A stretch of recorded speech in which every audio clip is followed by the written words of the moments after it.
Coach, can you talk about how the last time you guys played Salt Lake and how the team has improved since then?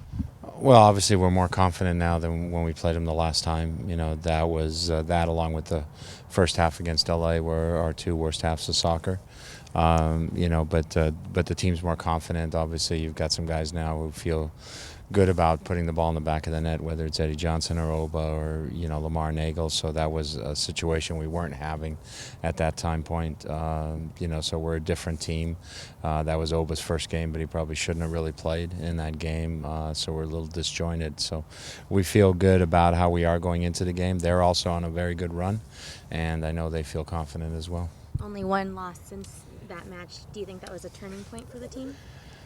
Yeah, it was a wake-up call possibly for the team. I think, the team was aware that they didn't play well. In the second half, we won the second half, if you want to look at it that way. But, the team was aware that, they had to put in a little more grit, a little more determination, a little more effort, that nothing happens without those things. And if you put that in, then quality, will also start to show through. And I think since then, we've been able to add those things to our game, the determination, but also, playing with better quality, being more direct at times, being more patient at the right times, just making better decisions. You guys also had 4 shutouts in your next 5 games. How do you get back to that defensive form?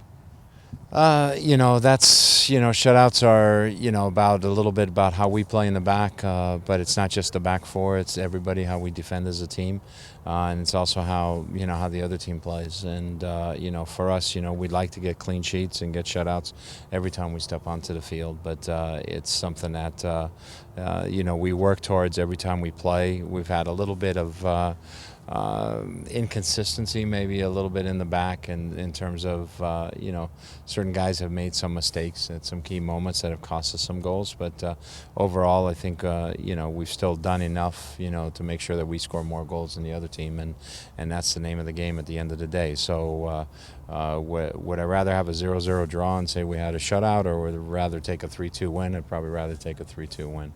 Any thoughts on the match tonight in Sandy?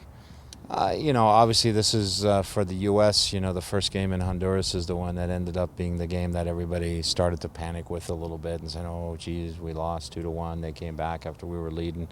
And so this is a good chance for the U.S. to show how far they've come, and show a little bit of their redemption. I think their last game against Panama was probably their best game from start to finish, and now they can maybe sort of dot the I in Salt Lake by putting out a good performance against a team that they had a bad performance against. Do you root for Mario Martinez in that game? Well, we hope he plays well without helping Honduras to win. Anything else? Do you feel like obviously we saw here in Seattle the excitement with the national team coming in and the Sounders kind of around the same time. Do you think some of that excitement will carry over into the game Saturday from tonight's game in Sandy? Yeah, I mean, I think, they've been a good soccer town, ever since they've built their stadium, and they've really gotten behind their team, the last 4 years or so. They're one of the better places for sure to play, and their crowd is into it as well. And I'm sure with the national team game, that adds a little bit of soccer interest during the week. Our game coming up on the weekend, which is a big game, one that they've circled on their calendar, when you read their comments. So I think it's going to be an exciting game, yeah. Youngsters on this team, how has Mauro Rosales kind of been a leader to some of these young guys? And I know different leaders lead in different ways. He seems kind of like a quiet leader out on the field for them.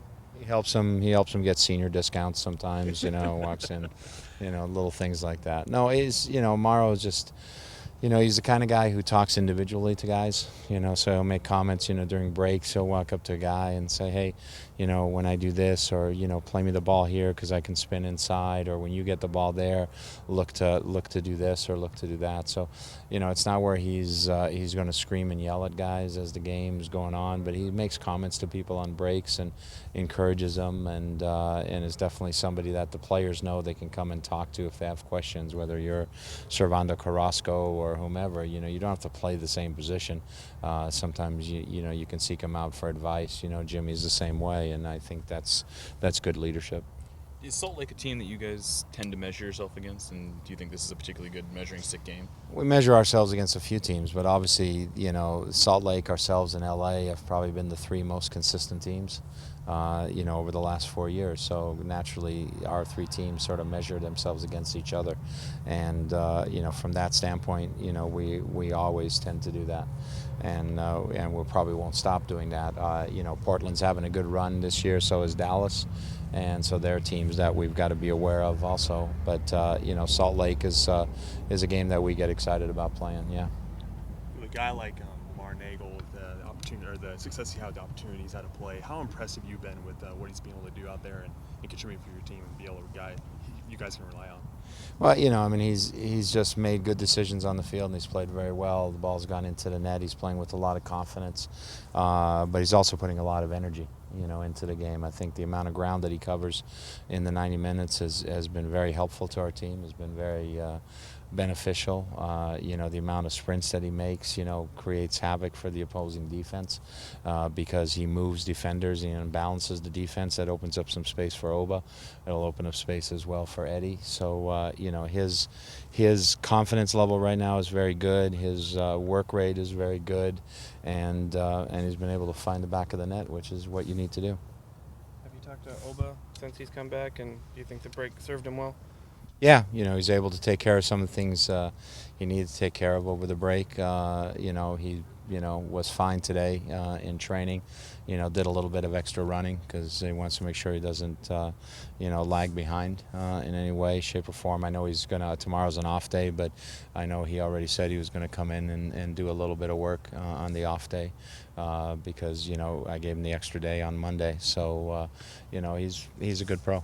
How different is his situation from other guys that you've had come in from Europe where they came in after the end of their season, whereas he kind of just carried through? I mean, do you have to balance that a lot differently, or? No, this was sort of his summer break, a little shorter than probably what he was used to. No, I think he's played in so many different leagues in Europe that I think for him the easier part has been adapting to the type of play in our league, being able to adapt to the more athletic nature of the league at times because he's played in leagues that are athletic, whether it's the German league or the English league, and, the Italian league is very tactical, so he's played in different countries. So for him, it's different than if you've played all your life in one country and now all of a sudden you're getting exposed to a different style, a different method of training and so forth. But he's been exposed to all those things. So for him, okay, this is training like maybe it was more like it was for him in Germany, or maybe the training is more comparable to what it was in England. But, he's seen all that before. So there's very few things that he can see, I think, in games or in training that he hasn't experienced before. And that made his adjustment maybe a little bit easier and makes his adjustment a little easier. To be getting guys back, from World Cup and guys back from injuries and stuff, as a coach, what does that do for you and being able to, have some, just kind of get all the pieces back towards your team and that you haven't had in a while? It gives me more gray hairs because I have to make more decisions, so you make one guy happy, you make another guy sad because obviously you can only put 11 guys on the field, and so that means you got to put some guys on the bench. But it's also good because it makes things competitive. Guys compete against each other. When guys compete, it raises their level of play. Sometimes when guys go to the bench, you see in their next training outings that there's a definite increased bounce in their step. There's a little bit extra effort because nobody likes to sit the bench. They want to get back on the field. And, so from that standpoint, it's a very good situation for us because it means we're in a competitive environment, and the more we can compete within our team, the better we are on Saturdays. Anything else? Thank you. Thanks.